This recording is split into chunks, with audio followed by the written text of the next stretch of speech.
President Trump planning to sign an executive order on social media companies. It's going to happen today. It comes after two of President Trump's tweets were tagged by Twitter with a warning, prompting readers to fact-check the posts. In a rare interview, I spoke with Facebook CEO Mark Zuckerberg yesterday, virtually.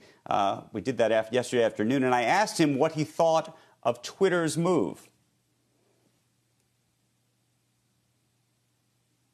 But I think we've been pretty clear on what I think the right approach is, which is that I don't think that Facebook or internet platforms in general should be arbiters of truth. I think that's a kind of a dangerous line to get down to in terms of deciding what is true and what isn't.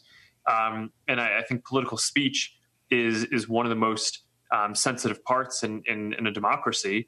And people should be able to see what politicians say. And there's a ton of scrutiny already. Political speech is the most scrutinized speech already by a lot of the media. And I think that will continue. Now, of course, we have lines. So just because we don't want to be determining what is true and false, doesn't mean that that politicians or anyone else can just say whatever they want. And our policies are grounded in trying to give people as much a voice as possible while saying, if you're going to harm people in specific ways, or if you're going to do something that's going to cause violence, or if you're saying that something is a cure to a disease that has been proven to be a cure, but it's not, and that could lead people to either not seek another treatment or do something that could be harmful, we'll take that down no matter who says that. We had a case recently where the Brazilian president was saying that that hydroxychloroquine was proven by scientists to be safe, and we had to make the difficult decision of taking that down, even though we want to provide as much voices as possible. So there are lines, and we will enforce them, but I think in general you want to give as wide of a voice as possible. And I think you want to have a special deference to political speech.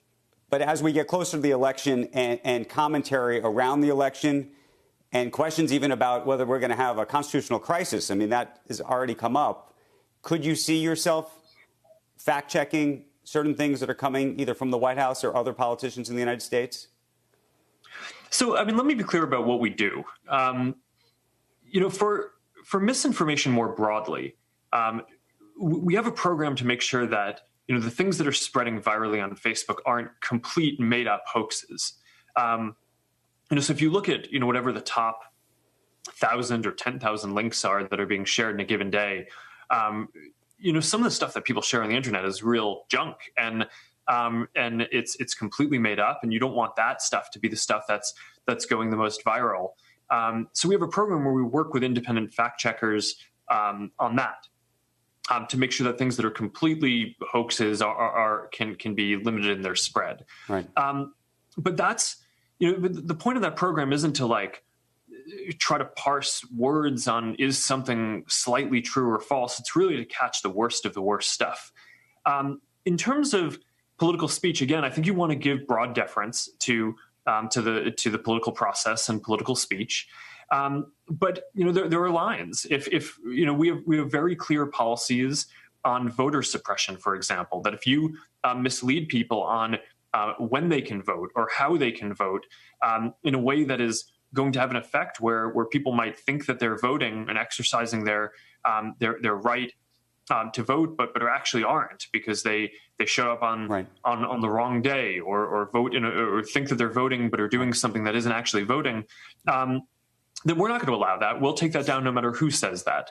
And those are very clear policies. But in general, we've tried to distinguish ourselves as probably being one of the tech companies that is the most protective of giving people a voice and free expression overall. There are clear lines that map to specific harms and damage that can be done where we take down the content. But overall, including compared to some of the other companies, we try to be more on the side of giving people a voice and free expression. And of course, we will wait to see what President Trump and the administration has planned in terms of regulating social media.